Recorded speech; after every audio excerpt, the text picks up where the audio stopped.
to lowering of vapor pressure. Next, elevation in the boiling point and the depression in the freezing point. Relative lowering of vapor pressure, that is P0 minus Ps by P0. Lowering of vapor pressure means P0 minus Ps. Relative lowering of vapor pressure means P0 minus Ps by P0, that is equal to XB. And from this we can determine molar mass of solute. So that is, the formula is weight of solute by molecular weight of solute into molecular weight of solvent by weight of solvent. So by using this equation we can calculate molecular weight of solute. Next, elevation in the boiling point. Okay, the increase in the boiling point by adding non-volatile solute to a pure solvent, that is called elevation in the boiling point. Delta TB is nothing but TB minus TB naught, or T minus T naught, Ts minus T naught. Solution boiling point minus boiling point of pure solvent. Okay, and it is observed that delta TB is equal to Kb into M. Okay, so delta TB is equal to Kb into M. So molarity you can write as weight of solute by molar mass of solute into 1000 by weight of solvent in grams. A is solvent, B corresponds to solute. So by using this equation we can determine the molar mass of solute. Okay, next, depression in the freezing point. The decrease in the freezing point by adding non-volatile solute to pure solvent. The decrease in the freezing point by adding non-volatile solute to pure solvent, that is called depression in the freezing point. Delta TF is equal to TF naught minus TF, or T naught minus TS. Okay, freezing point of pure solvent minus freezing point of solution. And it is observed that again delta TF is equal to Kf into M. Same, delta TF is equal to Kf into weight of solute by molecular weight of solute into 1000 by weight of solvent in grams. By using this we can calculate molar mass of solute. Okay, where Kb and Kf are called molar elevation constant and molar depression constant. Okay, or boiling point elevation constant, depression in the freezing point constant, freezing point depression constant. Okay, Kb value for water is 0.52 and Kf value for water is 1.86 Kelvin kg per mole. Okay, same unit for both of them, same Kelvin kg per mole. Both depends on what? Nature of solvent. Both depends on nature of solvent. Especially if you take solvent water, these are the values we have for Kb and Kf. Okay, and one more observation is here. In each case, colligative property is inversely proportional to the molar mass. Relative lowering of vapor pressure is inversely proportional to molar mass. Here delta TB, elevation in the boiling point, is inversely proportional to molar mass. Depression in the freezing point is inversely proportional to the molar mass. So colligative properties are inversely proportional to the molar mass of the solute. You add this point. Colligative properties are inversely proportional to the molecular mass or molar mass of the solute. Okay. So mainly you have to remember these expressions.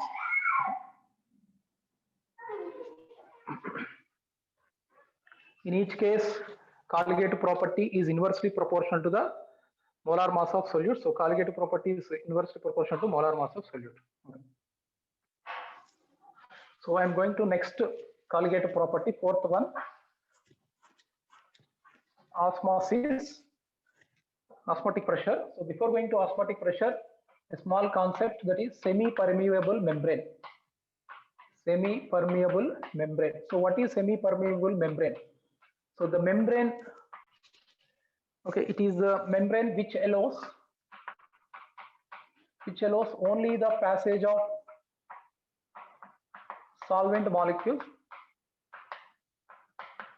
which allows the passage of solvent molecules through it, and it doesn't allow the passage of solute molecules.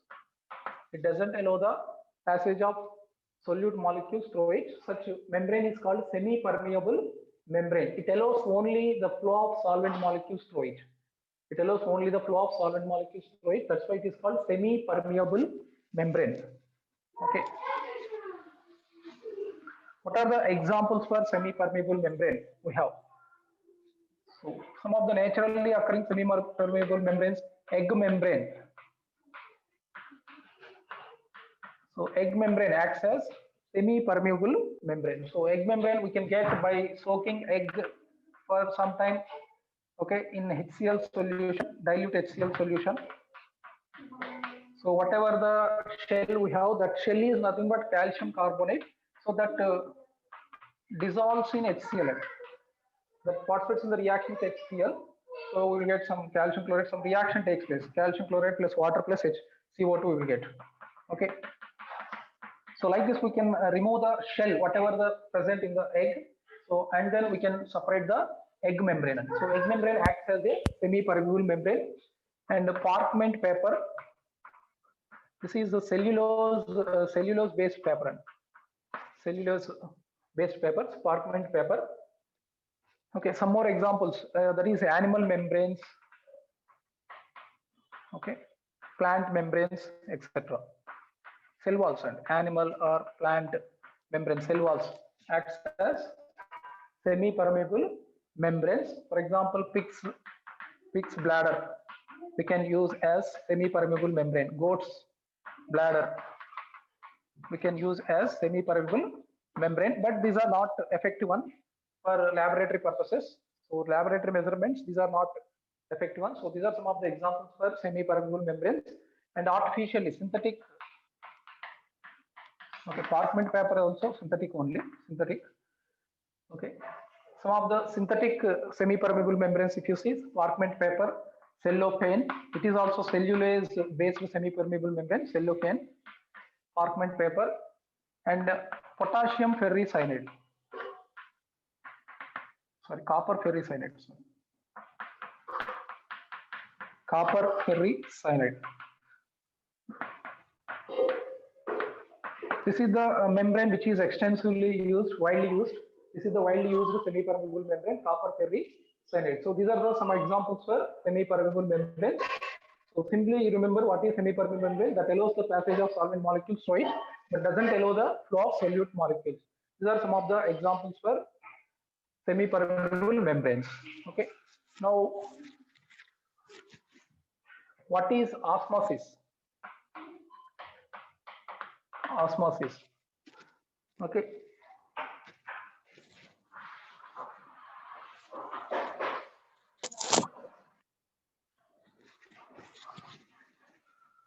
Osmosis. For example, we are separating pure water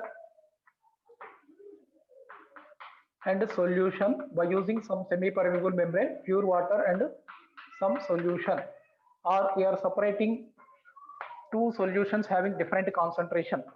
One is high concentrated solution, another one is low concentrated solution. Okay, one is concentrated solution, another one is dilute solution. One is concentrated solution, another one is dilute solution. So in both the cases we are separating them by using semi-permeable membrane. Okay, so semi-permeable membrane that allows only the flow of solvent molecules. Now the flow of solvent molecules takes place from which side to which side?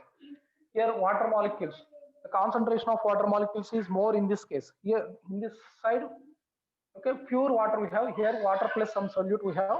So here we have more water molecules. So the flow of water molecules takes place from pure water side to solution side. So here the flow of water molecules takes place from solvent side to solution side. Such phenomena, such process is called as osmosis. This phenomena is called as osmosis.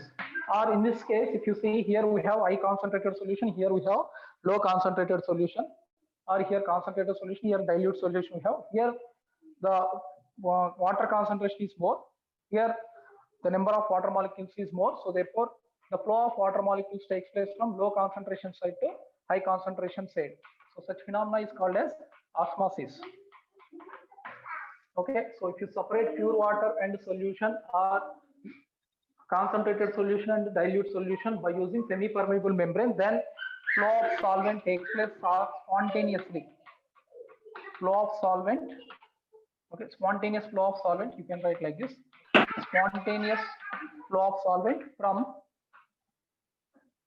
solvent to solution side, pure solvent to solution side, spontaneous flow of solvent from pure solvent to solution side, or dilute solution to concentrated solution.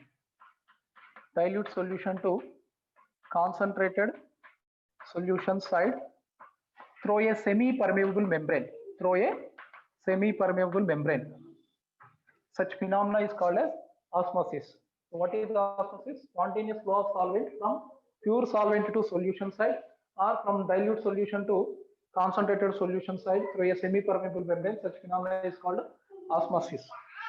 Okay. The next one is what is osmotic pressure, which is indicated by pi, osmotic pressure pi. Okay, so osmotic pressure is nothing but the pressure we have to apply towards solution side. Okay, the pressure whatever we have to apply towards solution side in order to stop this osmosis process. Okay, here flow of water is taking place from this side to this side. So to stop this flow of water from pure solvent to solution side, what we have to do? We have to apply opposite pressure. We have to apply some opposing pressure. So which side we have to apply the pressure? Solution side we have to apply the pressure. So if you apply the pressure in solution side, what happens? So the flow of water from this side to this side is to stop. So in order to stop this osmosis process, what is the minimum pressure we have to apply here? What is the minimum pressure we have to apply on solution side to stop osmosis process? That is called as osmotic pressure. So osmotic pressure is nothing but that is the minimum pressure required we have to apply. That is the minimum pressure we have to apply on solution side. That is the minimum pressure we have to apply on solution side to stop osmosis. To stop osmosis, that is called osmotic pressure. Minimum pressure we have to apply on solution side to stop osmosis process, that is called osmotic pressure. Okay. So now, so what is semi-permeable membrane, what is osmosis, and what is osmotic pressure? I introduced these concepts. Okay.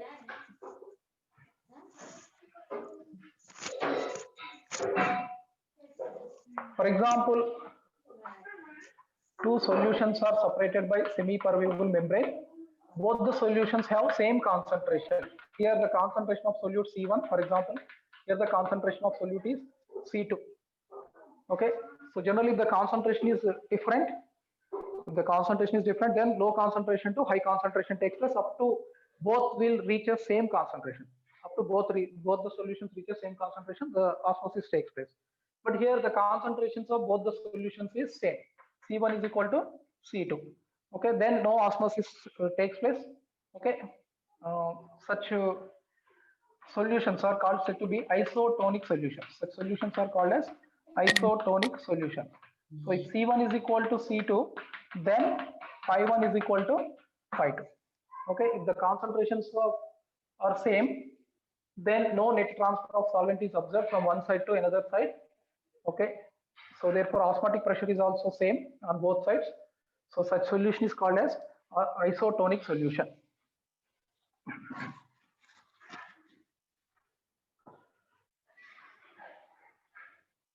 Now I am giving some examples for osmosis. I am giving some examples for osmosis process. Okay, for example, if you take blood cell fluid, it possesses 0.9% of NaCl, mass by volume. Blood cell fluid, if you take, it possesses the concentration of NaCl present is 0.9% mass by volume. Now if you take saline water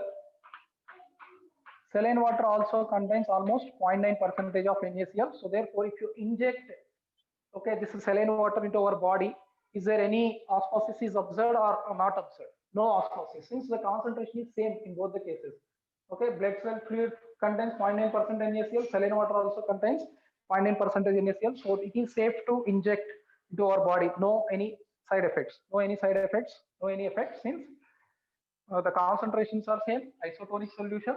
Okay, no osmosis. Okay, it is safe to inject. Okay. Now, for example, if blood cells are placed in the solution.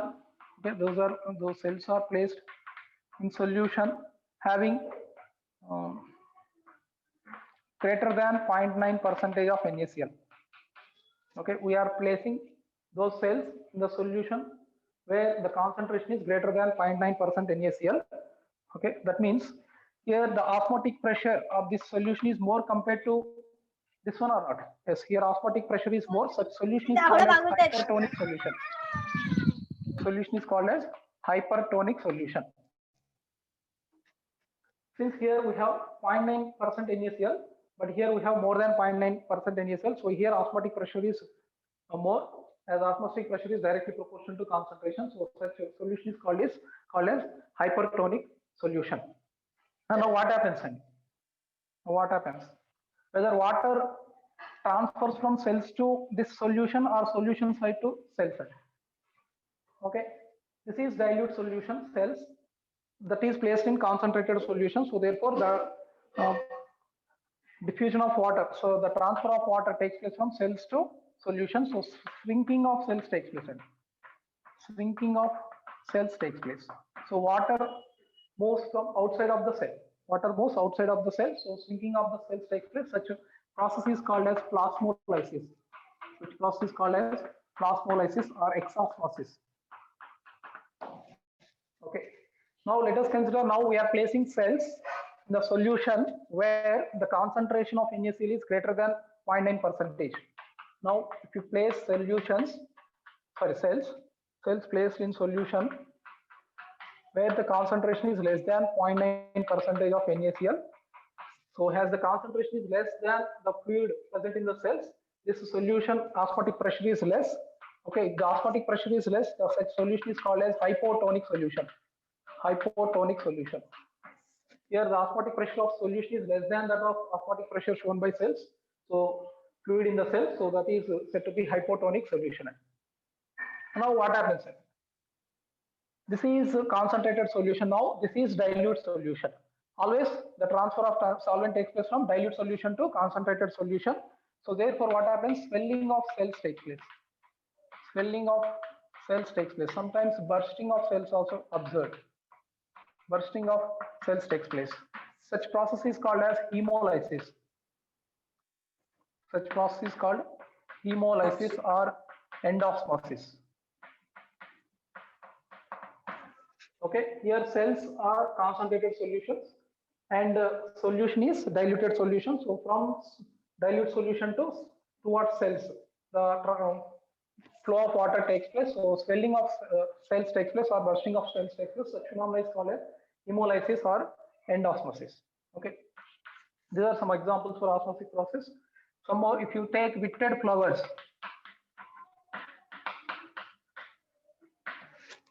okay, pool this one. If you spray some water, what happens? And if you spray some water on them, or if you place them in water, okay, then they become freshened. That is also due to which process? Osmosis process. That is due to osmosis process. Next, for example, if you take dry fruits, if you place in water, if you place dry fruits in water, then what happens? The flow of solvent takes place from water to dry fruits. Okay, so swelling of dry fruits is observed. Swelling of dry fruits is observed. That is also due to what? Osmosis process. Okay, for example, if you take dead body in water, swelling of the dead body is observed. Okay, that is also due to what? Osmosis process. Okay, carrot, for example, if you take carrot, if you place so outside for some time, what happens? It becomes limp. It becomes limp. Again, if you place in water, again it gets its original state, or it becomes firm. Swelling of carrot is observed. Carrot, if you put some time for the outside, carrot, if you say put for some time outside, what happens? The limping of carrots takes place. Okay, okay. So again, if you place those carrots in water, again they become fresh. Okay, stronger type only. Okay, right. Some more examples. If you see, if you pour some water to plants, okay, so plants roots absorb water or not? Yes, if you pour some water to plants, roots absorb water. In that also osmosis phenomena is involved. Okay, next the distribution of water to various parts of plant. Distribution of water to various parts of plant. In that, osmosis phenomena is involved. Distribution of water to various parts of our body. Also, osmosis phenomena is involved. Okay. In preservation of meat.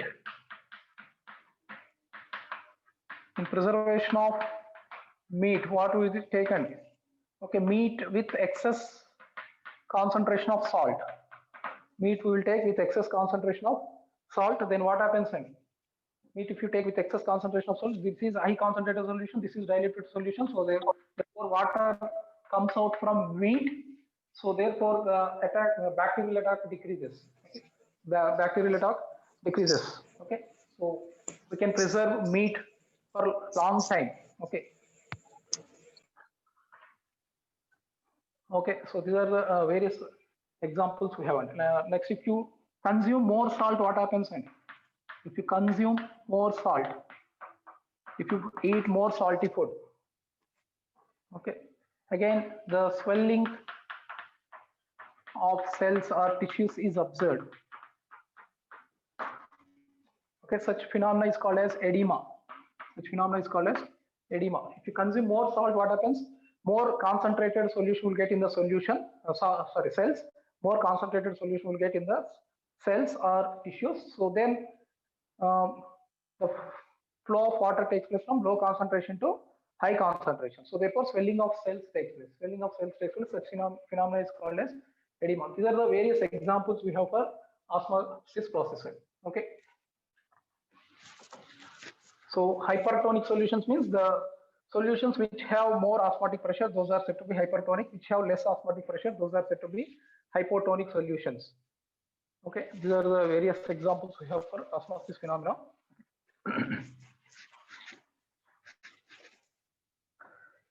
The next one is Van't Hoff theory of dilute solutions. Van't Hoff theory of dilute solutions. So according to Van't Hoff, there is a similarity. There exists some similarity between gases and dilute solutions. According to Van't Hoff, there exists some similarity between gases and dilute solutions. In the case of gases, so gases collide with the walls of the container, and they produce some pressure. As gaseous molecules collide with the walls of the container and they produce some pressure. Similarly, in the case of dilute solutions also, okay, colligative properties are nothing but the properties of the dilute solutions. So in the case of dilute solutions also, solute particles collide with the walls of the membrane. Solute particles collide with the walls of the membrane and produce some pressure that is called osmotic pressure. So this is the similarity exists between gases and the dilute solution given by Van't Hoff. Okay, according to Van't Hoff, there exists some analogy or similarity between gases and the dilute solutions. In the case of gases particles collide with the walls of the container and they produce some pressure. Similarly, in the case of dilute solutions also, solute collides with the walls of the membrane, semi-permeable membrane, and produce some pressure that is called osmotic pressure. Okay. So in the case of gaseous particles, how the pressure will be produced? Because gaseous molecules collides with the walls of the container, okay, so pressure will be produced. Similarly, in the case of dilute solutions also, okay, solute particles collide with the walls of the membrane, okay, and some pressure will be produced, which is called osmotic pressure. Okay, so whatever the gas laws we have, those gas laws are applicable to dilute solutions also. Boyle's law, Gay-Lussac law we have, Avogadro's law we have, Boyle's law, Gay-Lussac law, and Avogadro's law we have. So all those are applicable to dilute solutions also. So therefore we will get an equation similar to ideal gas equation. So what is ideal gas equation we have? PV is equal to nRT. So similar equation we will get in this case, that is phi V is equal to nST or nRT we can write. There R is gas constant, but here S is called solution constant. Importance is same. Okay, but here it is represented as R, gas constant. Here it is S, solution constant. Pi V is equal to NST. So pi is equal to NST by V. You can write, or pi is equal to CST. Number of moles by volume in liters is called pi is equal to CST. Okay, similar to PV is equal to nRT, we have the expression pi V is equal to NST according to Van 't Hoff theory of dilute solutions. Okay, this equation obtained by applying same Boyle's law, Gay-Lussac law, and Avogadro's law, whatever we have in the gas state. Okay, the next one is how to determine molar mass of solute. Determination of molar mass of solute. If you know the osmotic pressure, if we know osmotic pressure, how to determine molar mass? We have pi V is equal to NST. So pi V is equal to number of moles means weight of solute by, okay, weight of solute by molar mass of solute. Weight of solute by molar mass of solute into ST. So by using this equation, we can calculate molar mass of solute. Pi V is equal to NST. We have number of moles. We can write weight by molecular weight, weight of solute by molecular weight of solute. Okay, so by using that, we can determine molecular weight of solute.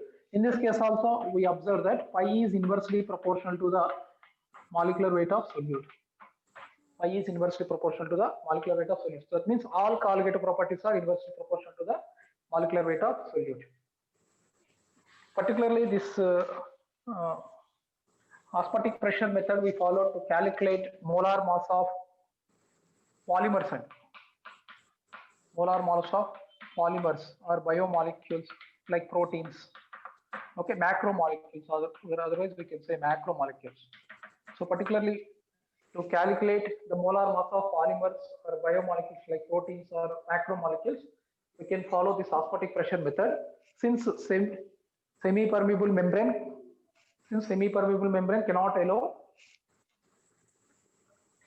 cannot allow these large molecules through it. Okay, as their size is large, okay, they cannot pass through the semi-permeable membrane. So that's why you can follow this method to calculate molar mass. Okay.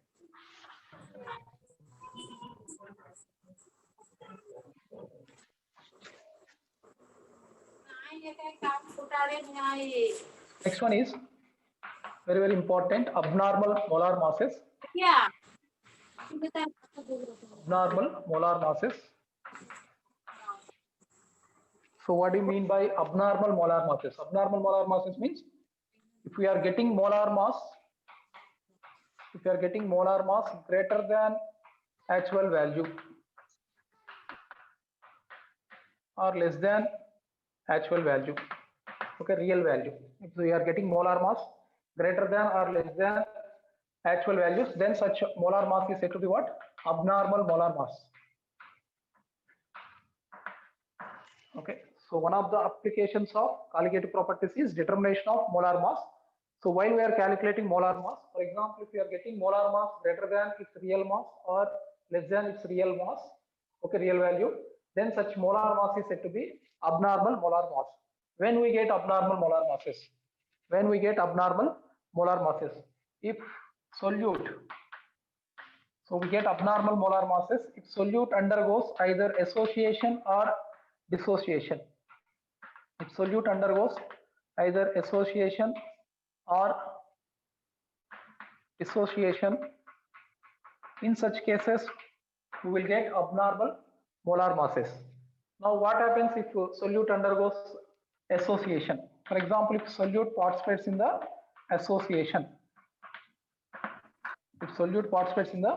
association, what we will get?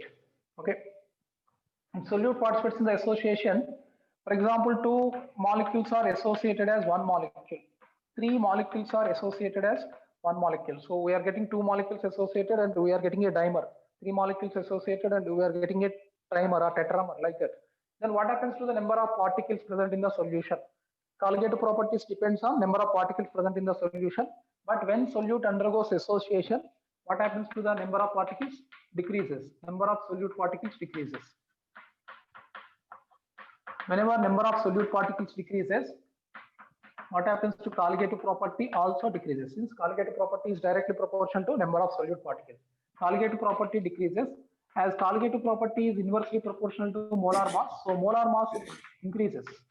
Molar mass increases. So we get molar mass greater than actual value. We get molar mass greater than actual value. So in this case, we get molar mass, observed molar mass is greater than actual molar mass or real molar mass. In this case, we get observed molar mass is greater than actual molar mass.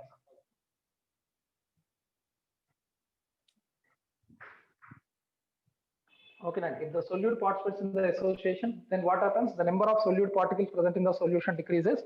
As colligative property is directly proportional to number of solute particles, colligative property decreases. As colligative property is inversely proportional to molar mass, so molar mass increases. That means we get observed molar mass is more compared to the actual molar mass. Okay. Now, if solute participates in the dissociation, what happens? If solute undergoes dissociation,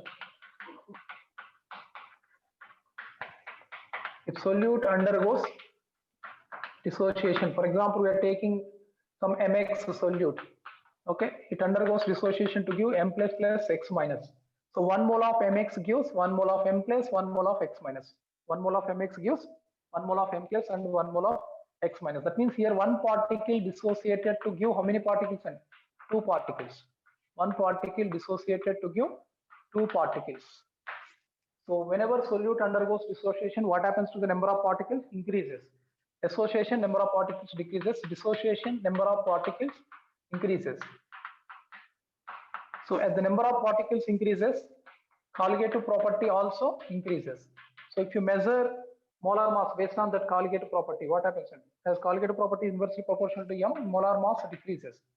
Molar mass decreases. That means observed molar mass is less than actual molar mass we get. Okay. So in this case, if solute undergoes dissociation, the observed molar mass is less than the actual molar mass. So in these two cases, we get abnormal molar masses. If solute undergoes association or dissociation, okay, we will get abnormal molar masses. So to get actual molar masses, Van 't Hoff introduced a factor that is called Van 't Hoff factor. Van 't Hoff factor is indicated by I, very important, Van 't Hoff factor I. So Van 't Hoff introduced I to get normal molar masses, to get actual molar masses, actual or normal, real molar masses or theoretical molar masses.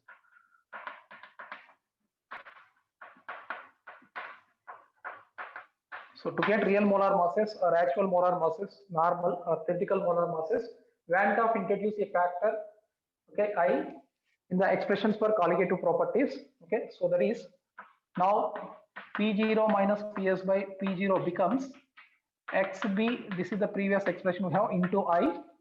Okay. Next, delta TB is equal to previously we have KB into M. Okay, into I. Next, delta TF is equal to previously we have KF into M into I. And pi is equal to we have CST into I.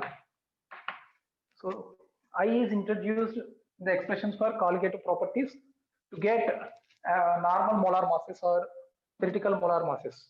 Okay.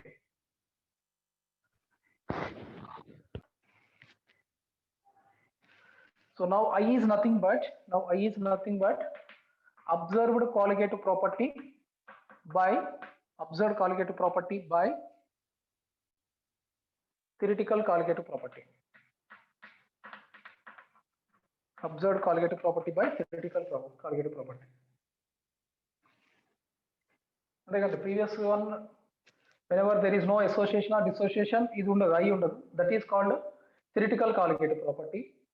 Okay, P0 minus Ps by P0 is equal to XB is theoretical.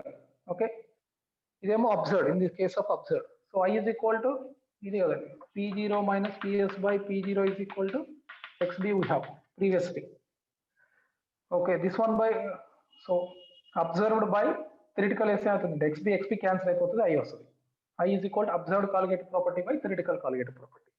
Okay, or as colligative property is inversely proportional to molar mass, theoretical molar mass. Okay, here I am writing briefly theoretical molar mass or real molar mass, actual molar mass, okay, real molar mass by observed molar mass. Okay, molar mass obtained based on colligative property. Observed molar mass nothing but molar mass obtained based on colligative property. I is equal to observed colligative property by theoretical colligative property.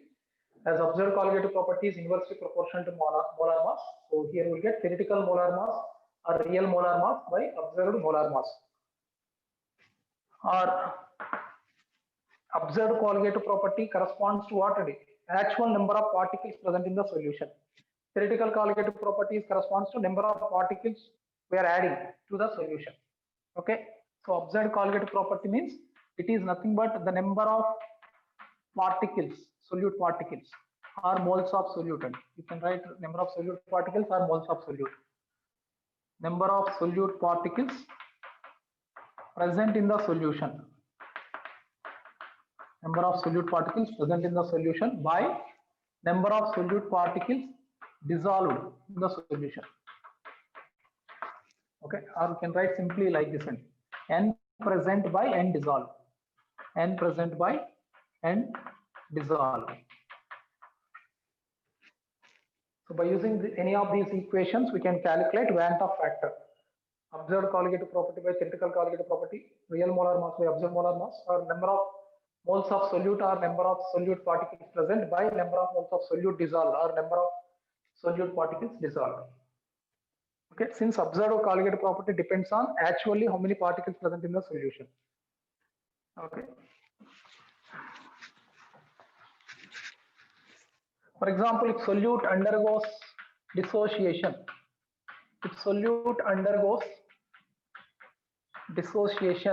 then what happens? If solute undergoes dissociation, number of solute particles present is more compared to number of dissolved. So n present is greater than n dissolved. N present is greater than n dissolved. So therefore, we will get I value greater than 1 or less than 1 or equal to 1. We get I value greater than 1. So if solute undergoes dissociation, Van't Hoff factor value is greater than 1. Since number of solute particles we get is more compared to the number of solute particles we are adding. If solute undergoes association, number of solute particles present is less than number of solute particles dissolved. We are adding 100 solute particles, but 100 particles are associated to give 50 dimer molecules, for example. 100, A molecules we are adding, for example, 50 A2 molecules we are getting. So the number of particles are decreasing. Number of solute molecule particles present is less than the number of solute particles we are dissolving. So therefore, I value is less than 1. I value is less than 1. Next, if solute undergoes neither association nor dissociation, no association, no dissociation, then number of particles present is equal to the number of particles dissolved.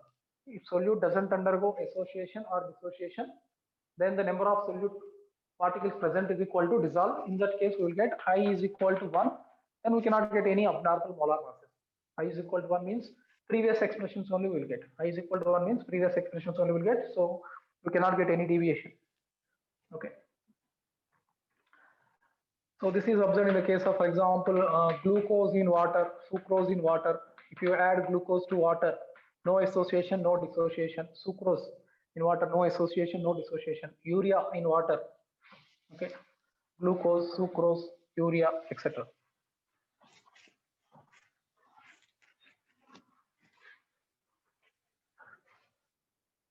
Okay, now again in association and dissociation we have two cases. Okay, if you consider dissociation, first one, here we have two cases. If solute undergoes dissociation, in that two cases we have. The first case is complete dissociation. Complete dissociation. Two cases are, one is complete dissociation, another one is partial dissociation. Complete dissociation and partial dissociation. For example, we are adding 100 KCl molecules to water. Okay, 100 KCl molecules to water. All the KCl molecules undergoes dissociation to give 100 K plus and 100 Cl minus ions. All the KCl molecules undergoes dissociation to give 100 K plus ions and 100 Cl minus ions. So N present is how much? N present is 200. The number of particles present is 200, but the number of particles dissolved is 100. The number of particles dissolved is 100 only. So I is equal to what we get? I is equal to N present by N dissolved. That is 200 by 100. So I is equal to 2. So I is equal to 2. Number of solute particles present is 200, but dissolved is 100 only. So I is equal to N present by N dissolved, 200 by 100. That is equal to 2. So the general expression is I is equal to simply N, and you just remember this general expression. I is equal to N, where N is equal to number of ions obtained from solute, number of ions from formula of solute. Number of ions obtained from given formula of solute. Here KCl gives 2 ions. Okay, number of ions from formula of solute. For example, same NaCl for NaCl also, if it undergoes 100% dissociation, complete dissociation, that means 100% dissociation. If it undergoes 100% dissociation, I is equal to N. How many ions obtained? If NaCl undergoes dissociation, 2 ions you can get. Okay. For example, calcium chloride I am taking. For example, calcium chloride. If it undergoes dissociation, 100% dissociation, complete dissociation. If it undergoes complete dissociation, how many ions we will get? 3 ions we will get. 1 calcium ion and 2 chloride ions. 3 ions we will get. So I is equal to 3. Okay. So you just remember the general formula. I is equal to N. This is the first case, complete dissociation. The second case,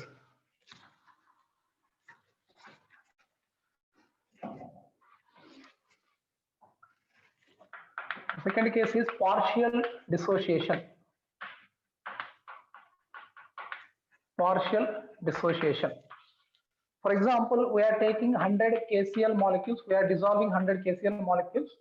Okay, in that only 50 are undergoing dissociation to give 50 K plus and 50 Cl minus ions, for example. The remaining 50 exist as KCl only out of 100 molecules.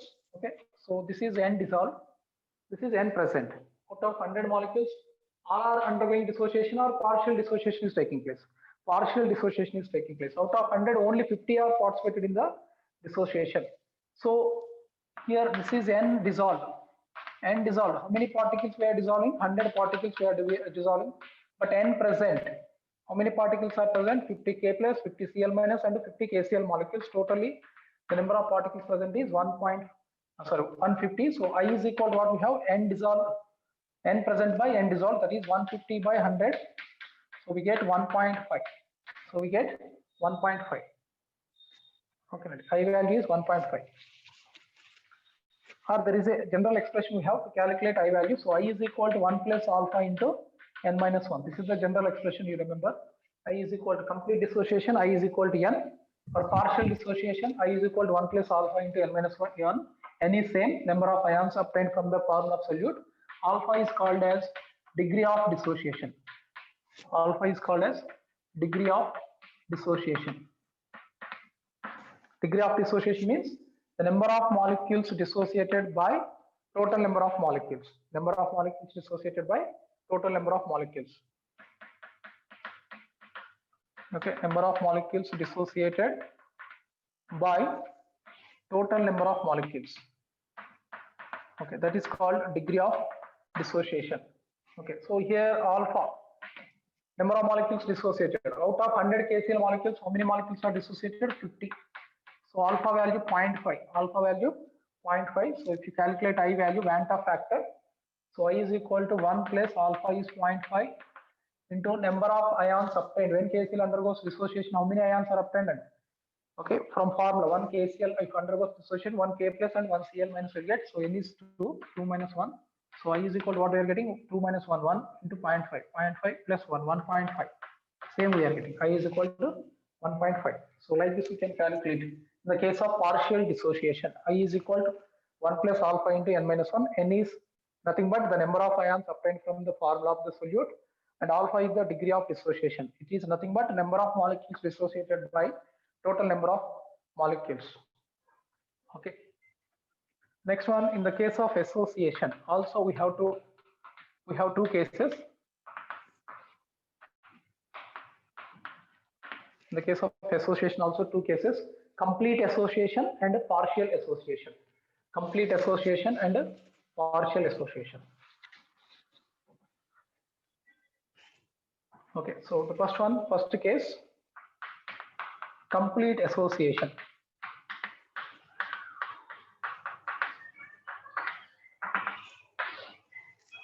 Complete association. Okay, for example, we are adding 100 A molecules. We are adding 100 A molecules to a solution. 100 A molecules to a solution we added. So they are participating in the association like this. Complete association. All the 100 A molecules are associated as dimer to give 50 A2 molecules. All are undergoing association. All are undergoing association to give 50 A2 molecules. So what about the number of molecules dissolved? The number of molecules dissolved is 100, but the number of molecules present is 50 only. Okay, number of molecules dissolved 100, number of molecules present is 50 only. Here all the A2 molecules, A molecules are existing as dimer in the solution. They are existing as dimer in the solution. Okay. Then I is equal to what we have, n present by n dissolved. So 50 by 100. So we get I is equal to 1 by 2. So I is equal to 1 by 2. So like this we have to calculate. The general expression is I is equal to 1 by n. I is equal to 1 by n. This is the general expression we have. For dissociation, I is equal to n. For association, I is equal to 1 by n, where n is equal to number of molecules associated as one molecule. Number of molecules associated as one molecule. Number of molecules associated as one molecule. Okay, here how many molecules are associated one molecule? And 2 molecules are associated as one molecule. That's why we get 1 by 2. For dimer, n is equal to 2. If they are existing as trimer, n is equal to 3. If they are existing as tetramer, n is equal to 4. How many molecules are associated to give one molecule? That is called n here. For example, if 99 A molecules we are taking it, we are taking 99 A molecules, we are getting 33 A3 molecules. All the molecules are undergoing association. All the 99 molecules are associated to give 33 molecules. Okay, here 100% association. 100% association. In this case also 100% association. So I is equal to what we have directly 1 by n. Okay. How many molecules are associated as one molecule? And 3 A molecules are associated as one A3 molecule. 3 A molecules are associated as one A3 molecule. So I is equal to 1 by 3. Okay. Otherwise, you calculate. N present is 33. N dissolved is 99. So 1 by 3 we will get. Okay. This is the first case, complete association. I is equal to 1 by n. And partial association. The second case,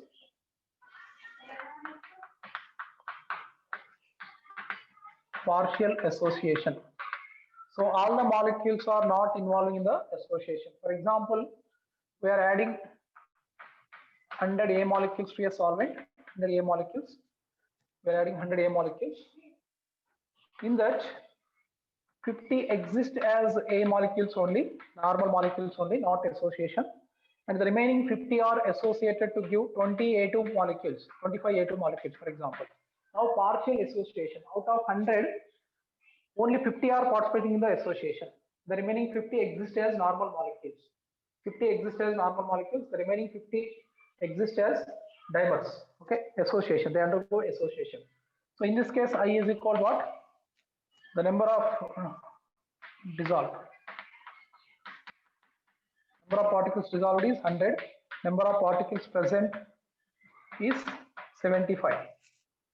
So I is equal to n present by n dissolved, 75 by 100. So it is 0.75. So I value is 0.75. Okay. There is a general expression we have. that is I is equal to 1 minus alpha into n minus 1 by n. I is equal to 1 minus alpha into n minus 1 by n. So where alpha is degree of association. In the previous case, degree of dissociation. Now it is degree of association. Degree of association is nothing but number of molecules associated by total number of molecules. Same formula. Previously, the number of molecules dissociated by total number of molecules. Okay, alpha is degree of association, number of molecules associated by total number of molecules. So alpha is equal to, for example, for this example, if you calculate by using this expression, n is nothing but same number of molecules associated as one molecule. N is same. Alpha value. Out of 100 A molecules, 50 remains as normal molecules. The remaining 50 involved in the association. So number of molecules associated is 50 by total number of molecules are taking 100. So again alpha is 0.5, alpha is 0.5. And what is the n value? Here they are existing as a dimer, so n is 2. As they are existing as dimer, n is equal to 2. So now if you substitute here, I is equal to 1 minus alpha is 0.5, n minus 1, that is 2 minus 1 by 2, n minus 1 by n. So I is equal to 1 minus 2 minus 1, 1, 0.5 by 2, 0.25. So I is equal to 0.75. Okay, we are getting same 0.75. Okay. Okay, now this is about abnormal molar masses. Okay.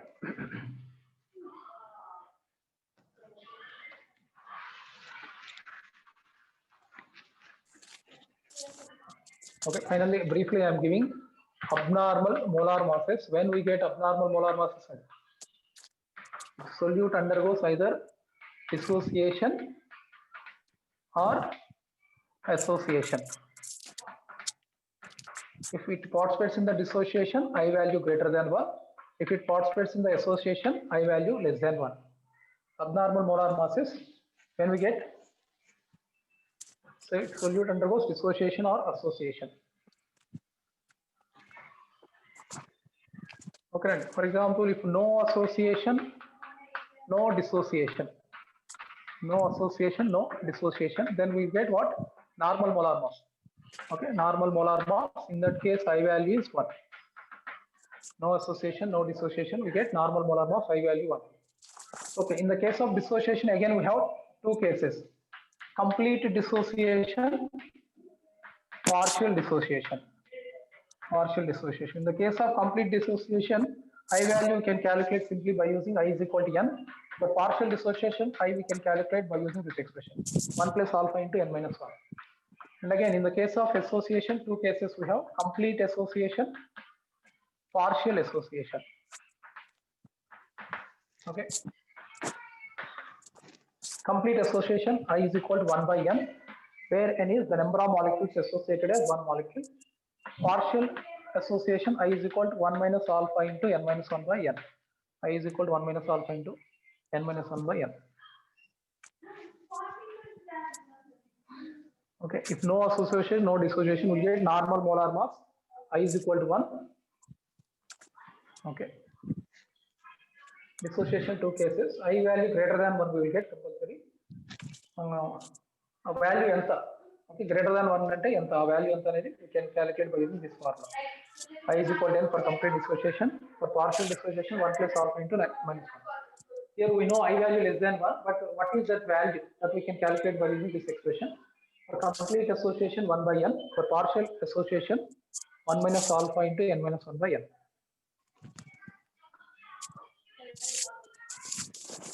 Okay.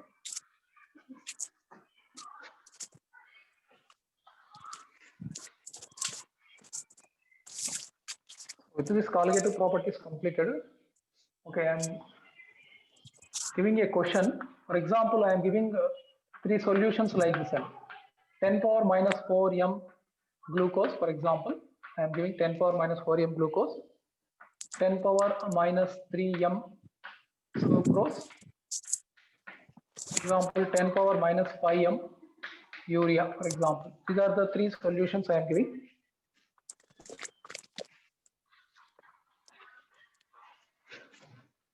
Okay, these are the three dilute solutions I am giving, for example. Now, out of these three, which possess highest lowering of vapor pressure? Which possess highest lowering of vapor pressure? Which possess high vapor pressure? Which possess low vapor pressure? Which possess highest delta TB depression in the sorry. Wait, sir. lunch start just చేయండి sir sir ఇంకెంతసేపు పడుతుంది sir పడుతుంది sir minimum half an hour అయితే పడుతుంది ఇంకెక్కువ పట్టొచ్చేమో అనిపిస్తుంది sir hello sir sir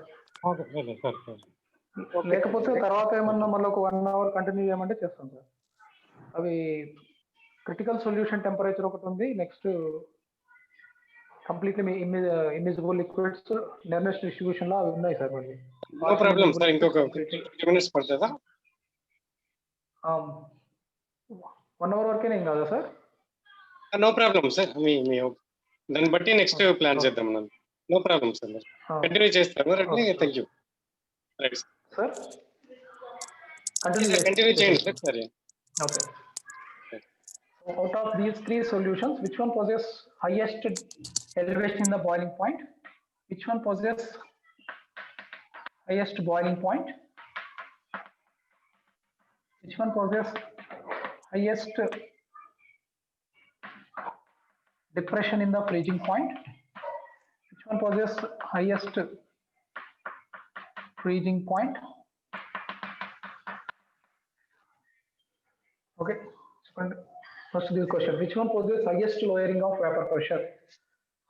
Where the decrease in the vapor pressure is high. Where the decrease in the vapor pressure is high. Delta P is directly proportional to what? Number of moles of solute. Delta P is directly proportional to number of moles of solute. If you add more amount of solute, more decrease in the vapor pressure is observed. So highest lowering of vapor pressure. Where the concentration of solute is high. Okay, all these exist as monomers only. All these exist as monomers only. Okay, so here the concentration is more. The concentration of solute is more. Therefore, here highest decrease in the vapor pressure is observed. So, for example, I am indicating A, B, C solutions. A, B, C solutions. So, in the case of B, we observe highest lowering of vapor pressure. Since lowering of vapor pressure is directly proportional to number of moles of solute. High vapor pressure and high vapor pressure. Which one possesses high vapor pressure out of these three? A, B, C. Which one? In this case, more decrease in the vapor pressure is observed. Okay, here less concentration, number of moles of solute is small. Number of moles of solute is small, so less decrease in the vapor pressure is observed. Less decrease in the vapor pressure is observed, so therefore it possesses more vapor pressure. Here the decrease is small and delta P is small. That means it possesses more vapor pressure. C. So vapor pressure is given. You check, verify like this. Inversely proportional to the number of moles of solute. The number of moles of solute is less, its vapor pressure is high. If the number of moles of solute is less, its vapor pressure is high. Low vapor pressure and nothing but B only. Since the number of moles of solute is high, so it possesses low vapor pressure. Next, highest delta TB. Delta TB is a colligative property which is proportional to number of moles of solute. Where the number of moles of solute is high, B. Okay. Boiling point. By adding solute, boiling point increases. Okay. By adding solute, boiling point increases. Where more increase in the boiling point is observed out of these three. Okay. If you add more amount of solute, more increase in the boiling point is observed. If you add more amount of solute, more increase in the boiling point is observed. So here more amount of solute is there. So more increase in the boiling point is observed. Okay. So boiling point and directly proportional to number of moles of solute. Which one possesses the lowest boiling point? Out of those three, which one possesses the lowest boiling point? C. C possesses lowest boiling point. Highest depression in the freezing point. Again, depression in the freezing point is a colligative property which is proportional to the number of moles of solute. That is proportional to the number of moles of solute. So highest depression in the freezing point is observed for B. Okay. Lowest delta TF 100. lowest depression in the freezing point and again C. Which one possesses highest freezing point?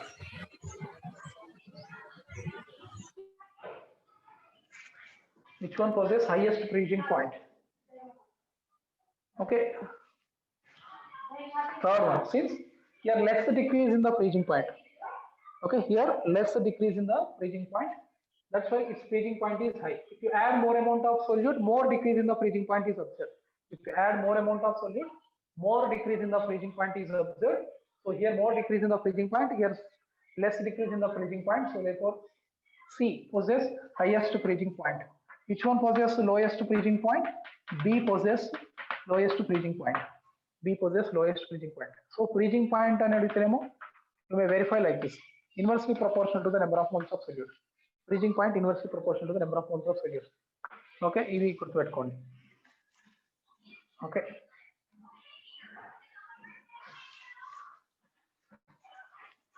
ఇంకా ఏమడగొచ్చండి, what is the order of vapour pressures అని అడగొచ్చు, what is the order of delta Tb values అని అడగొచ్చు. ఈ విధంగా what is the order of delta TB values? Delta TB is high for B, and then for A, and then for C, like this. Order of delta TB also same. Order of lowering of vapor pressure also same. Order of delta TF also same. Order of delta P also same. Okay, if the concentration of solute is there, more increase in the boiling point is observed, more decrease in the freezing point is observed, more decrease in the vapor pressure is observed. Okay, order of delta P, lowering of vapor pressure. Okay, order of boiling points, and for example, order of boiling points. Out of these, which one possesses highest boiling point? B possesses highest boiling point. Same also A, C. Since boiling point is also directly proportional to number of moles of solute, so same also. Okay, so based on that you can write that. Okay.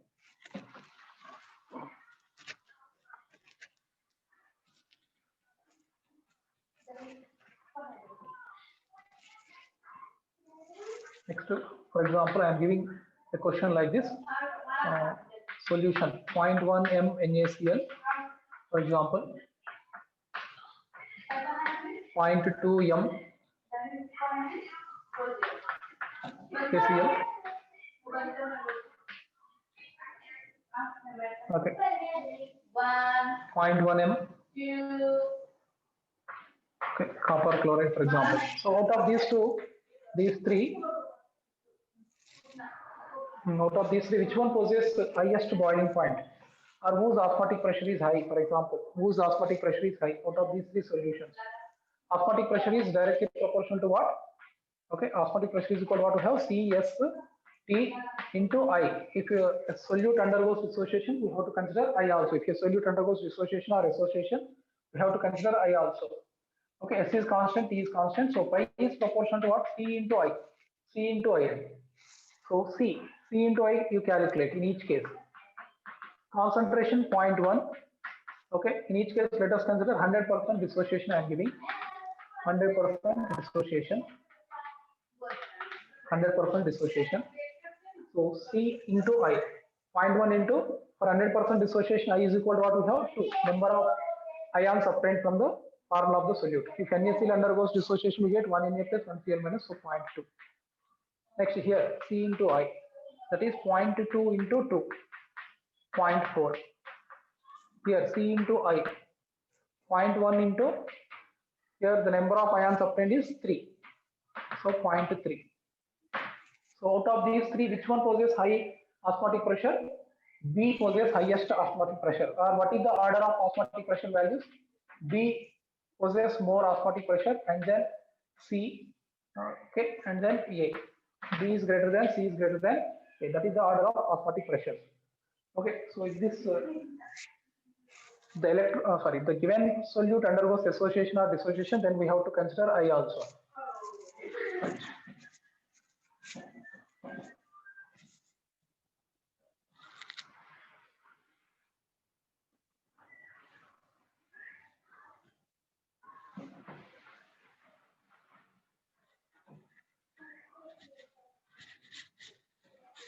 So next one. So we can classify solutions based on physical state. Okay, and then we classify solutions based on Raoult's law. The next classification of solutions, okay, that is liquids in liquids, liquid solutions. We are concentrating liquid solutions based on relative solubility, based on relative solubility of one liquid in another liquid.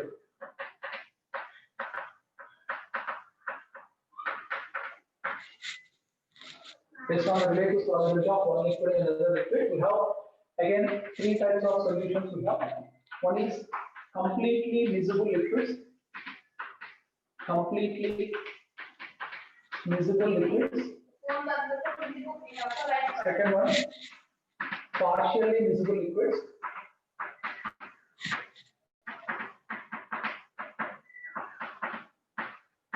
Partially miscible liquids and completely immiscible liquids.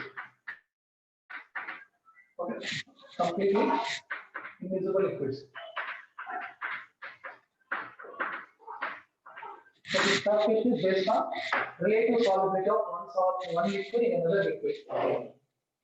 Okay, completely miscible liquids. The name itself indicates if you mix liquid A and the liquid B,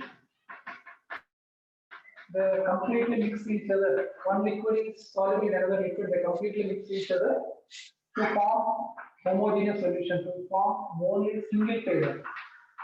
It forms single phase. No separation of those liquids takes place. Okay, they distribute freely. Okay, in one liquid. Okay, liquid A distributes into liquid B, liquid B distributes into liquid A. Such solutions are said to be completely miscible liquids. They form a single phase only. The examples are, for example, if you mix benzene and toluene, okay, they are completely miscible. For example, alcohol and water, if you mix alcohol and water, they are completely miscible each other. They are miscible completely with each other.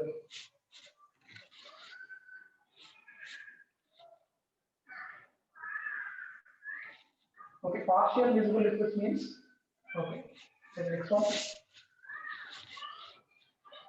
partially miscible liquids.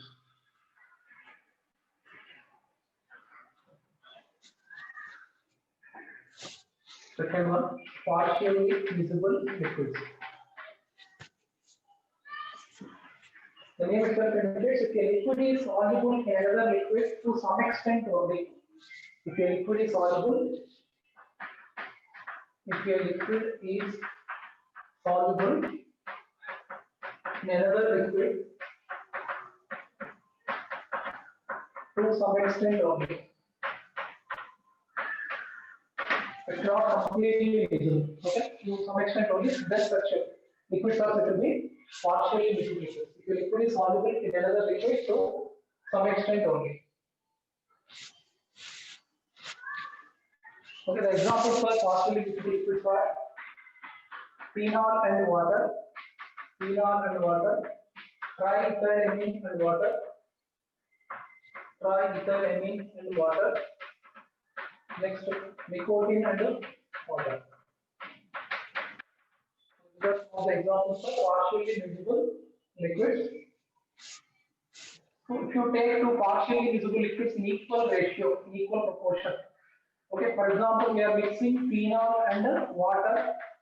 We are mixing phenol and water in equal ratio. If you take phenol and water in equal ratio, then what happens is, then we get two solutions. This type of solutions, if you mix in equal ratio, then we'll get this type of liquids. If you mix in equal ratio, we'll get two solutions. One is phenol in water.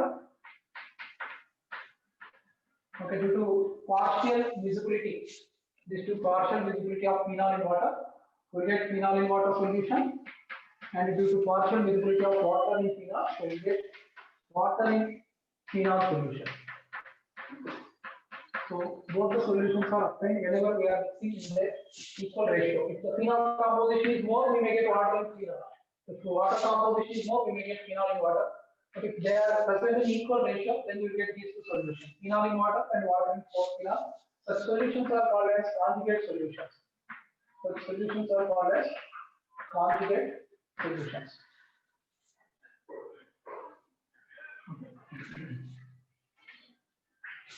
Okay, this is partially visible liquids and these are example, and this is conjugate solution. They mix in equal ratio. We get two solutions by distribution of one liquid and another liquid. So phenol in water, water in phenol. Such solutions to be conjugate solution. The next one is critical solution temperature. Next one is critical solution temperature. CST, critical solution temperature. So what is critical solution temperature? So the temperature at which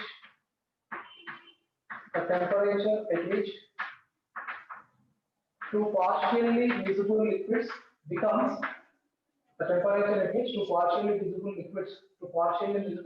become completely visible liquids. Completely visible liquids in all proportions. So whatever may be the ratio that's there, they are completely visible liquids. Such temperature is called critical solution temperature, or another name is consolute temperature. Consolute temperature. Another name is consolute temperature. Consolute. Okay, so the temperature at which two partially visible liquids becomes completely visible in all proportions, that is called critical solution temperature. Again, based on critical solution temperature, we have three types of partially visible liquids. Okay, we have three types of partially visible liquids based on critical solution temperature. Okay, those three types are: one is upper, partially visible liquids having upper critical solution temperature, partially visible liquids having upper critical solution temperature, partially visible liquids having lower critical solution temperature, and partially visible liquids having lower and upper critical solution temperature.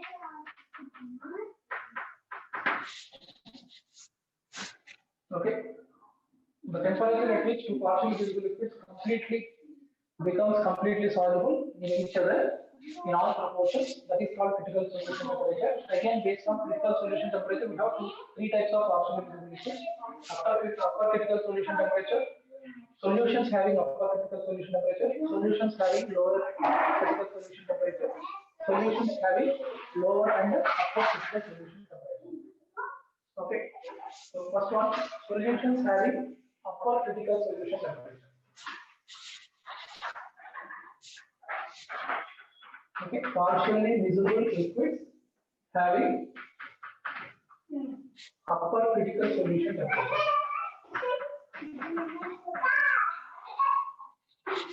Okay, generally, if the critical solution temperature is above room temperature, that is called as upper critical solution temperature. If critical solution temperature is greater than room temperature is said to be upper critical solution temperature. The example for the partially visible liquids having upper critical solution temperature is phenol plus water. Phenol plus water. So for this solution, the critical solution temperature observed as 66 degrees centigrade. 66 degrees centigrade. Okay, it is above room temperature, so that is said to be partially visible liquids having upper critical solution temperature. That means above 66 degrees centigrade, phenol and water are completely visible. Whatever may be the proportion we take, whatever may be the composition of phenol and water we take, 90% phenol, 10% water, 50% phenol, 50% water. Whatever may be the composition we take, they are completely visible in all proportions. They are completely visible in all proportions above 66 degrees centigrade.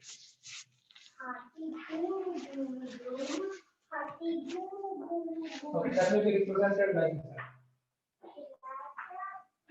To take a plot of temperature versus composition of phenol and water. Let's say for example water 120 phenol 0 to 1. Okay, water 1 to 0. Okay. Water 1 to 0, phenol 0 to 1. So we'll get a graph like this.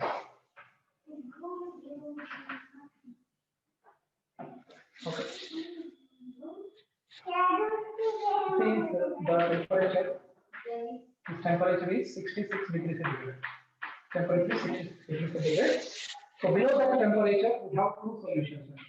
One solution is phenol in water, another solution is water in phenol. These are the two solutions we have below this temperature. Now these are two solutions. One is water in phenol, phenol in water, another one is water in phenol. But after reaching 66 degrees centigrade, what we are observing? We are getting only one solution. We are getting only one solution. Okay, both are completely visible. So above 66 degrees centigrade also they are completely visible. So within this region, they are partially visible liquids. Outside this region, they are completely visible liquids. Within that region, they are partially visible liquids. Above that region, they are completely visible liquids. Okay, here if you observe, with increasing temperature, what happens? The solubility of one liquid in another liquid increases. The solubility of one liquid in another liquid increases. Solubility of one liquid in another liquid is increasing. See here. Both of them solubility increases, and finally above 60 degrees centigrade, you will get completely visible liquids. You get completely visible liquids. Okay, this is partially visible liquids having upper CST. You remember the example, phenol and water is an example for the solutions having phenol and water is an example for the solutions having upper critical solution temperature. Voice clear రావట్లేదండి? Is my voice audible or not? Yeah, fine, sir. Fine. Sir, okay, sir, fine. Okay, sir. Thank you. No problem, sir. Okay. Now the second case, partially miscible liquids are solutions having partially miscible liquids are solutions having lower critical solution temperature. Lower critical solution temperature. Solutions having lower critical solution temperature. So generally the critical solution temperature is below room temperature. Critical solution temperature is below room temperature. They are said to be lower critical solution temperature. The example is triethylamine and water. Triethylamine and water. The critical solution temperature observed is 18.5 degrees centigrade. 18.5 degrees centigrade. So below 18.5 degrees centigrade. Below 18.5 degrees centigrade. Okay. Triethylamine. Below 18.5 degrees centigrade, triethylamine and water are completely miscible.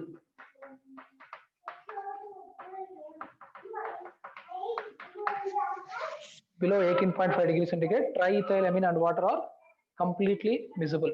So the example for the solutions having lower critical solution temperature, that is triethylamine and water.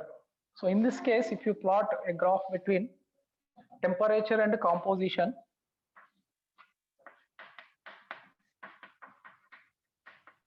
we'll get a graph like this one. This type of plot we will get. Okay, this temperature is observed. Okay, this is observed at 18.5 degrees centigrade. Temperature versus composition. This is observed at 18.5 degrees centigrade. Again, above this temperature, two solutions we are getting. Above this temperature, we are getting two solutions. Below that temperature, we will get only one solution, completely miscible to each other. Here, partially miscible liquids we will get. Above that temperature, we will get partially miscible liquids. Two liquids we are getting, but below that temperature, we will get only one solution, completely miscible liquids we will get. Okay. And last one, third case. Partially miscible liquids are solutions having lower and upper critical solution temperature. Solutions having lower and upper critical solution temperature. The example is nicotine and water. Nicotine and water. Now these solutions are completely miscible above a certain temperature and below a certain temperature. These solutions are completely miscible above a certain temperature and below a certain temperature. They are completely miscible.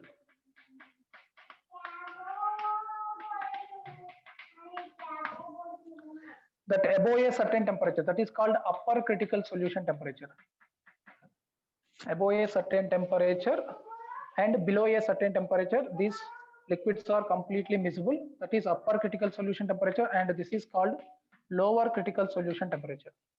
Lower critical solution temperature. So in between these two, in between upper and lower critical solution temperatures, they are partially miscible. They are partially miscible. Okay, such solutions are said to be partially miscible liquids having lower and upper critical solution temperature.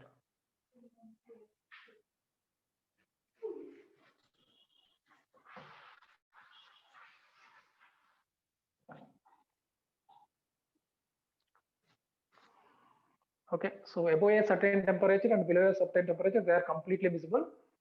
The temperature above which they are completely miscible is called upper critical solution temperature. The temperature below which they are completely miscible is called lower critical solution temperature. And in between those two temperatures, they are partially miscible.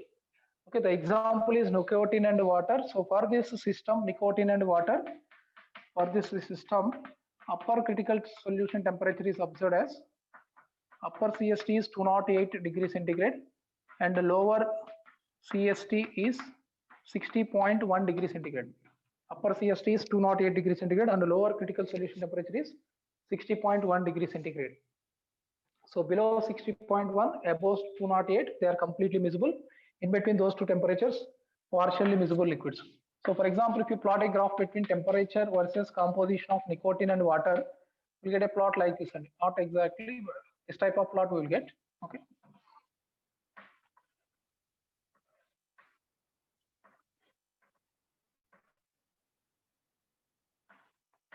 This type of plot we will get.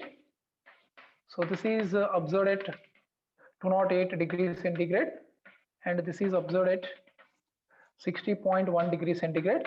So above this temperature, we have only one solution, completely miscible liquids. Below this temperature also we have one solution, but in between these two temperatures we have two solutions. Okay, partially miscible liquids we will get. Partially miscible liquids we will get. Okay. This is about partially miscible liquids. In the case of partially miscible liquids, mainly we have to concentrate on CST. In that CST also, you remember the examples. Okay, what is the example for lower CST solution, higher CST solution, and lower and upper CST solution? And the last case, third case. Okay, based on the relative solubility, we have three types of solutions: completely miscible solutions, partially miscible solutions, and the third one is completely immiscible solutions. Completely immiscible solutions.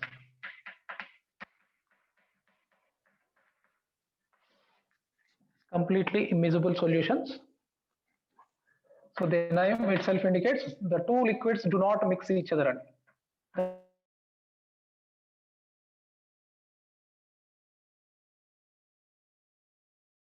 Do not mix in any extent. The two liquids do not mix each other, and if they form separate layers, for example, if they form separate layers, then such solution is said to be completely immiscible solution. The two liquids do not mix each other, instead they form two separate layers. Okay, then such solution is said to be completely immiscible solution. The examples are, for example, water plus benzene.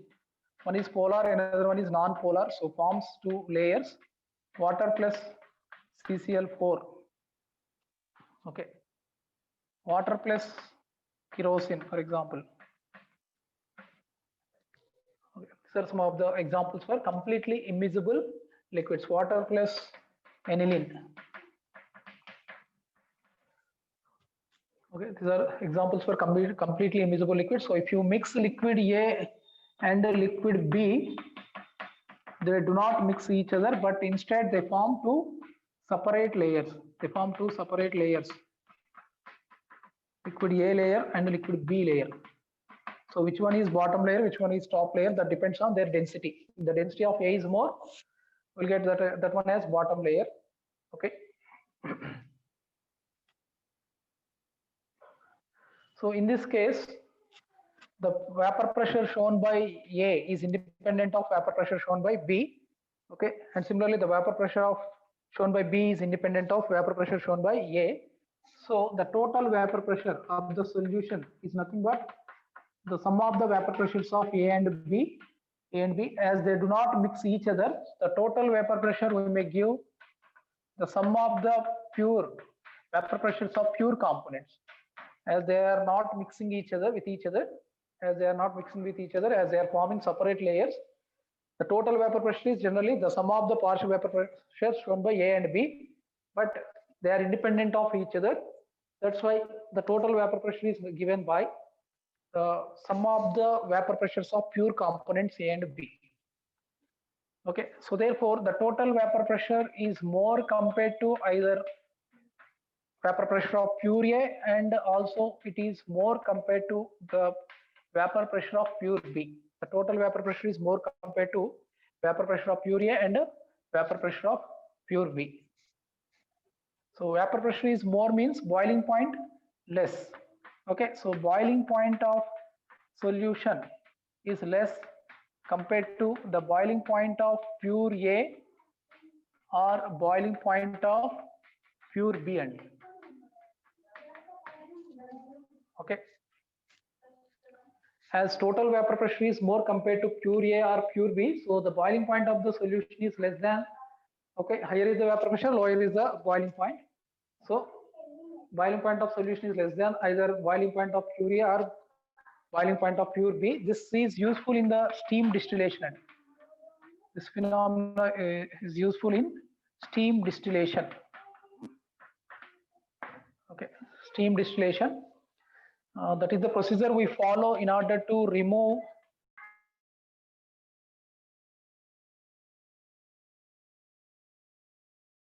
liquid, or you can say in order to purify organic liquid. We can follow steam distillation in order to purify organic liquid. Okay, ikkada steam distillation lo em chestamante we pass steam over this organic liquid. So this organic liquid along with steam goes into the vapor phase. Organic liquid along with steam goes into the vapor phase, and both organic layer and water layer, that is steam, both will be obtained as the distillate. As both are immiscible to each other, we can separate them by using separating funnel. Okay, as both are immiscible to each other, we can separate them by using what separating layer. Okay, the condition is here, the whatever the impurity present in that organic liquid, okay, that impurity must be non-volatile. The impurity must be non-volatile. If it is volatile, it also comes in the distillate. Okay, if it is non-volatile, then we can separate pure organic layer from that impurity. Okay, organic layer will get in the distillate. Okay, that comes along with the steam. Okay, right. So you just remember that steam distillation is useful to purify organic liquid. Okay. No need to boil up to its boiling point, and below its boiling point itself we can do that process. Okay. Now, in the case of immiscible liquids, okay, the last one, we have Nernst distribution law, another important concept, Nernst distribution law.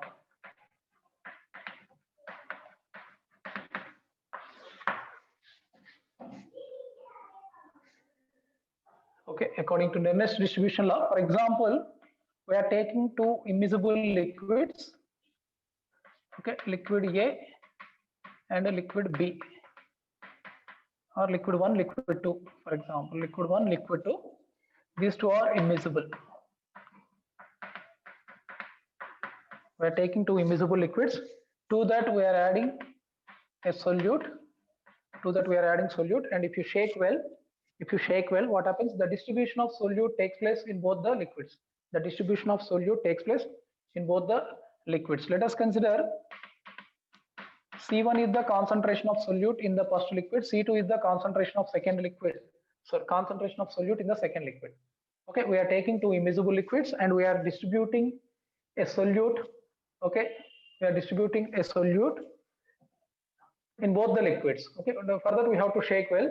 So then if C1 is the concentration of the solute present in liquid 1 and C2 is the concentration of solute present in liquid 2, then the ratio remains constant. C1 by C2, the ratio of concentration of solute in first liquid and second liquid always remains constant at a given temperature.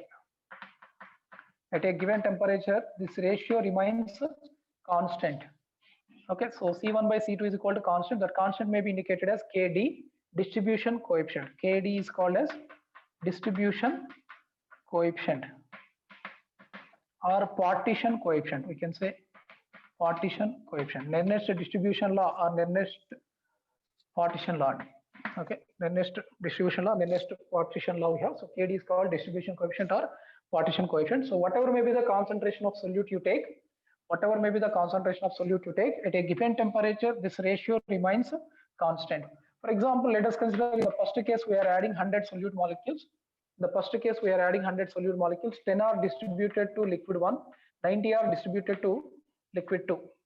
Okay, 10 are distributed to liquid 1, 90 are distributed to liquid 2. So in the first case, if you calculate C1 by C2, C1 by C2 is equal to what we are getting? 10 by 9 we are getting, or 1 by 9. Okay, so Kd value we are getting 1 by 9. Now the second case,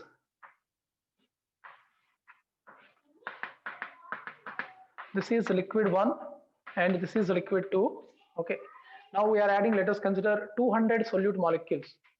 We are adding 200 solute molecules. Whatever may be the concentration of solute you dissolve, you add. Okay, that ratio remains constant. Now the number of solute molecules present in liquid 1 is 20. The number of solute molecules present in liquid 2 is 180. So they distribute like this. They distribute such that 20 solute molecules present in liquid 1, 180 solute molecules present in liquid 2. So therefore, in the second case, what about the concentration ratio? Ratio of the concentration of the solute in two liquids, 20 by 180, that is 1 by 9.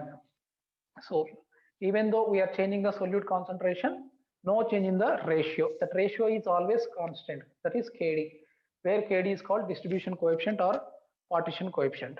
Okay, this Kd depends on nature of solute, nature of solvent we are taking. Okay, solvent means liquids. Nature of solvent. Okay, solvents we are taking. And third one is temperature. That's why we are saying at a given temperature, this ratio remains constant. If you change the temperature, this ratio also changes. The distribution of solute in liquid 1 and liquid 2 may changes with the change in temperature. So this ratio also may changes. That's why we are saying at a given temperature, this ratio always remains constant. And Kd value depends on nature of solute, solvents, and temperature. For a given solute and solvent, it depends on what? Temperature. For a given solute and solvent, it depends on temperature. Okay, so when a given solution follows Nernst distribution law. So if you see, the conditions to follow Nernst distribution law is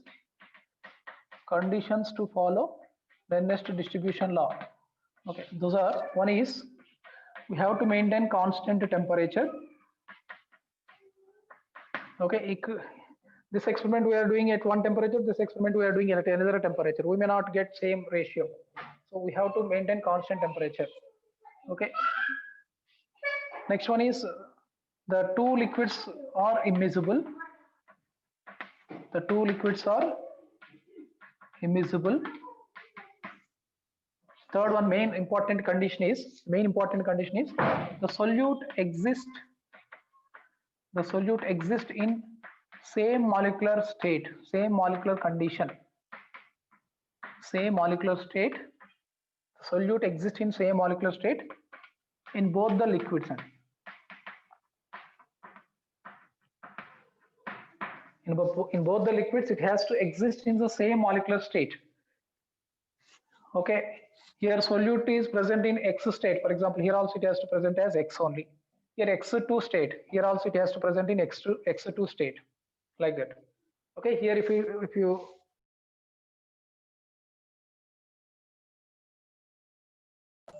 here it is present in X state. Here also it has to X state. If it is present in X2 state, here also it has to present in X2 state. That means solutes exist in same molecular state in both the liquids. Okay, next one is solute doesn't undergo dissociation. Solute doesn't undergo dissociation or association.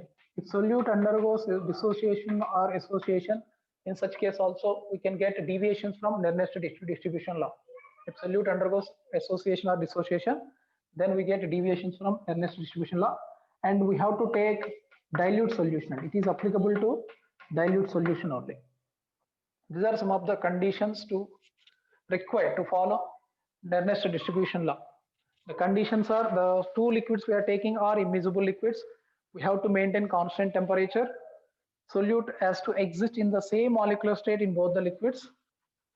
Okay, next, it doesn't participate, solute doesn't participate in the association or dissociation, and it is applicable to dilute solutions only. Now what happens if solute undergoes association or dissociation? Okay, now what happens if solute undergoes either association or dissociation? So then we have to modify the equation. Okay, if solute participates in the association, if solute participates in the association, here we have liquid 1, liquid 2. So in liquid 1, for example, we are adding some X to these two liquids. Okay, in liquid 1 it exists in the X state only. In the liquid 1 it exists in the X state only, but in the liquid 2, n X molecules are associated to give XNN. In liquid 2, association is taking place.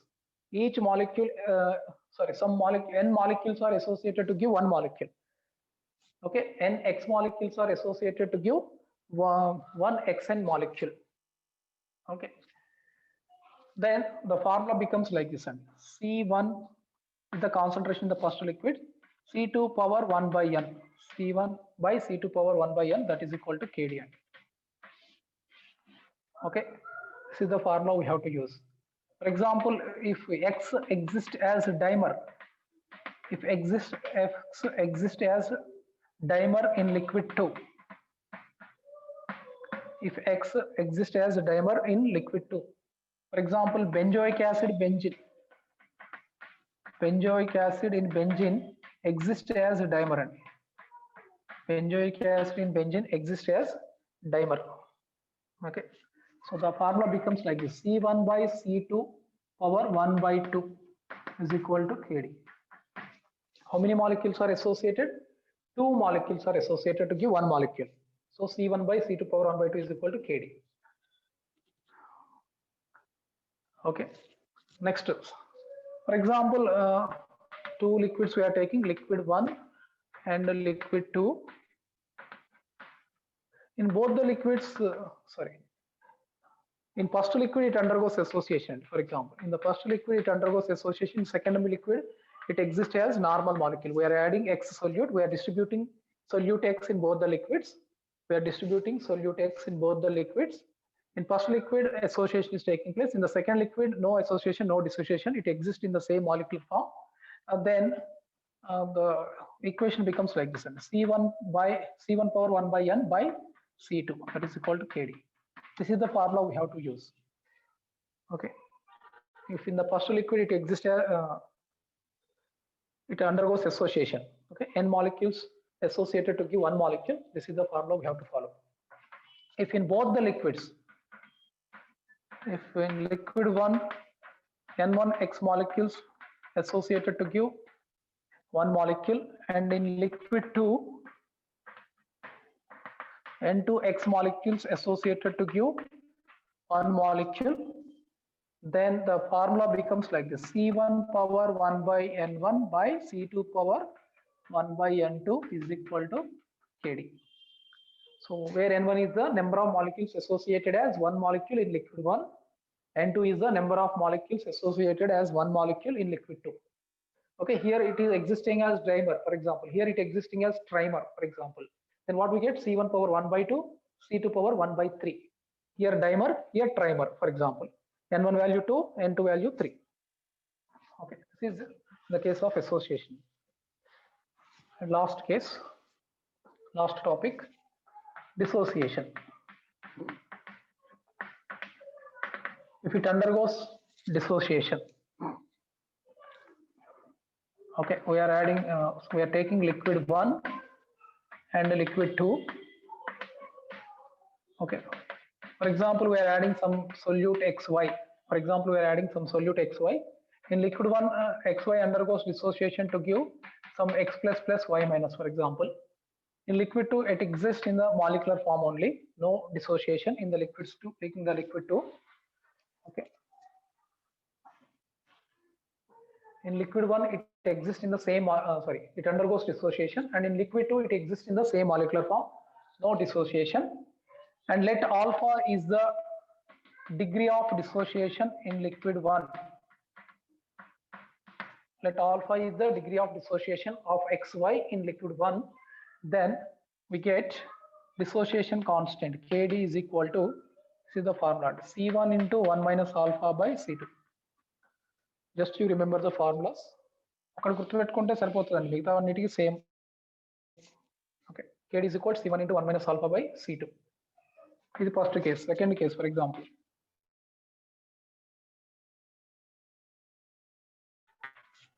no dissociation, normal molecules. In liquid 2, it participates in the dissociation to give X plus plus Y minus, for example, and alpha is the same degree of dissociation in liquid 2. Alpha is the degree of dissociation in liquid 2. Then we get Kd is equal to C1 by C2 into 1 minus alpha. Okay, where C1 and C2 are the concentration of XY, concentration of solute present in the liquid 1 and liquid 2, and C1 and C2 is the concentration of solute present in the two liquids. And last one, third case, in liquid 1 it participates in the dissociation, and in liquid 2 also it participates in the dissociation. XY undergoes dissociation to give X plus plus Y minus. Same, XY undergoes dissociation to give X plus plus Y minus, but the degree of dissociation is different. Extent of dissociation is different. For example, extent of dissociation or degree of dissociation is different. Let us consider alpha 1 is the degree of dissociation of XY in liquid 1, and alpha 2 is the degree of dissociation of XY in liquid 2. Then this equation becomes Kd is equal to C1 into 1 minus alpha 1 by C2 into 1 minus alpha 2. Okay, in each case you just remember C into 1 minus alpha, the layer in which it undergoes dissociation. In that layer we will get C into 1 minus alpha. Here in both the layers it undergoes dissociation, so C into 1 minus alpha 1 by C2 into 1 minus alpha 2, where alpha 1 and alpha 2 is the degree of dissociation in liquids 1 and 2. C1 and C2 is the concentration of solute present in both the liquids. Okay, right, with this solutions and colligative properties completed. Okay, thank you. Okay, okay, sir. Thank you very much, sir. Students, ఏమన్నా doubts ఉంటే అడగండి, ఇంకా just ఒక 2-3 minutes. Any doubts?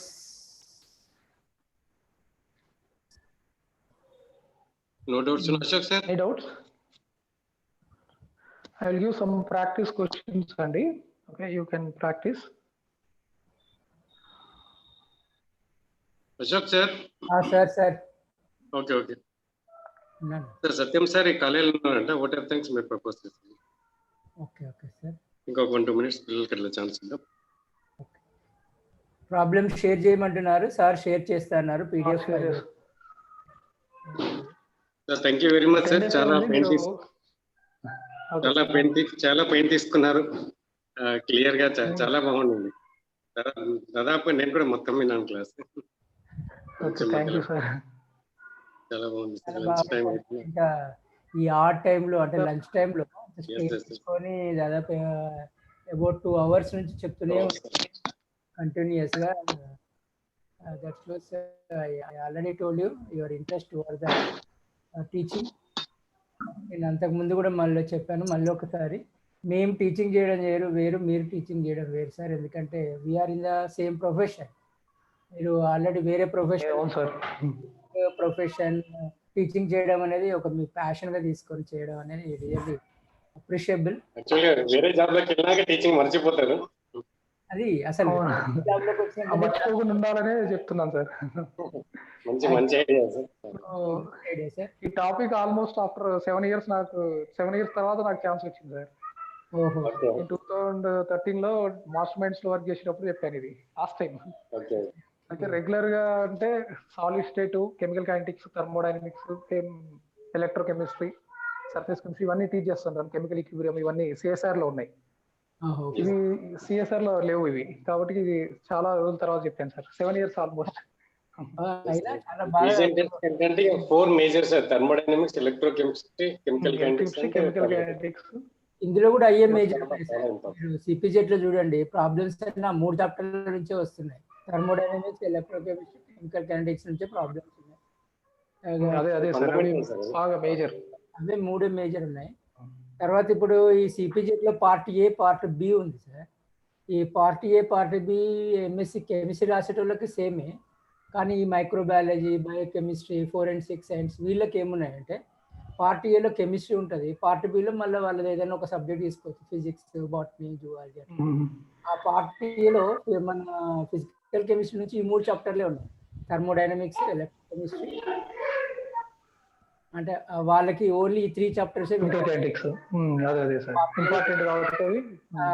పెట్టారు. అంటే that shows the importance of the chapters. Sir ఏమైనా doubts ఉంటే అడగండి, మీరు అన్మ్యూట్ చేసుకోవచ్చు. ఇప్పుడు నేను మీకు రిలీజ్ చేశాను సార్. ఎగ్జామ్స్ లో వచ్చే క్వశ్చన్స్ లెసన్ లోని ఇంపార్టెంట్ టాపిక్స్ చెప్పండి సార్. ఓకే చెప్తాను. ఆల్రెడీ మీకు ఒకటి నేను వీడియో తయారు చేసి పెట్టాను, 2019 క్వశ్చన్ పేపర్. దాంట్లో ఏ క్వశ్చన్స్ వేరియస్ గా వచ్చినాయి అనేది కూడా ఒక బ్రీఫ్ ఐడియా కోసం ఏ చాప్టర్ నుంచి ఎట్లా క్వశ్చన్స్ ప్యాటర్న్ ఉంది అనేది కూడా చెప్పాను. ఒకసారి మన ఛానల్ కేజీసీ ఛానల్లో ప్లేలిస్ట్ లో ఉంది, చూడండి వీడియో. ఓకే ఇంకా ఏమైనా మీకు సార్ స్టూడెంట్స్ ప్రశ్న అడితే వాళ్ళకి చెప్తున్నాను. యాక్చువల్గా స్టూడెంట్స్ ఒక క్వశ్చన్ అడిగారు, ఇంపార్టెంట్. సార్ ఏమైనా అడిగేది ఉంటే అడగండి. జనరల్ అన్ని అండర్లైన్ చేసుకోండి. ఇంపార్టెంట్ పాయింట్స్, ఇంపార్టెంట్ ఈక్వేషన్స్ అన్ని అండర్లైన్ చేసుకొని you focus on those important points and equations అండి. మెయిన్ గా ఈక్వేషన్ బేస్డ్ క్వశ్చన్స్ వస్తాయి మనకి, direct substitution type questions. Formula గుర్తుంటే ఈజీగా సబ్స్టిట్యూట్ చేయటమే. సో ఫార్ములా గుర్తుండాలి కాబట్టి ఆ ఫార్ములాస్ కొంచెం బాగా ప్రాక్టీస్ చేసుకోవాలి. సో వీలైతే షార్ట్ నోట్స్ తయారు చేసుకోవాలి. యాక్చువల్గా ప్రతి టాపిక్ కి షార్ట్ నోట్స్ తయారు చేసుకోవాలి. ఇప్పుడు అంత టైం లేదు కాబట్టి అండర్లైన్ చేసుకోండి. Important points and important equations underline చేసుకొని వాటి మీద బాగా ఫోకస్ చేయండి. సార్ ఆల్రెడీ చెప్పారు మోడల్ క్వశ్చన్స్ ఇస్తానని. సార్ టాపిక్ మీద ఒక ఎగ్జామ్ కూడా ఉంటుంది. మీకు వీలైతే సార్ ఏదైనా సార్ దగ్గర ఏదైనా మెటీరియల్ ఉండేది ఉంటే ఆల్రెడీ రాసింది అది పోస్ట్ చేస్తాం. Okay sir, shall we conclude sir? Ramesh sir. Okay sir చెప్పండి. వాట్ ఆర్ థింగ్స్ ప్రపోజ్ చేయండి. Sir Bhaskar sir, we are very much thankful to you sir on behalf of Department of Chemistry, Kakatiya government college Hanamkonda తరఫున. అదేవిధంగా ఇందులో అంటే ఈ ప్రోగ్రాంలో involve అవుతున్న విద్యార్థుల పరంగా కూడా we are very much thankful to you sir. మీరు ఇంత లాంగ్ టైం, 3rd సెషన్ ఇది అయినా ఇంత ఎనర్జీ లాస్ కాకుండా 2 hours నుంచి కంటిన్యూస్గా బోర్డు చెప్పడం అనేది really it's a great thing sir. It is impossible. మేము ఫిజికల్గా మిమ్మల్ని సన్మానం చేయలేకపోయినా మా వర్డ్స్ తోటి ఈ వర్డ్స్ ని మీరు సన్మానంగా తీసుకోగలరు. చాలు సార్, మీ వర్డ్స్ నాకు మీరు పాల్వాన్ చెల్లినప్పుడు కళ్ళు వచ్చేసారు. పాల్వాన్ చెల్లారు కదా. అశోక్ సార్ అలా రిలేటివ్స్ ఉన్నారు సార్, పాలన చేయదు. Okay sir.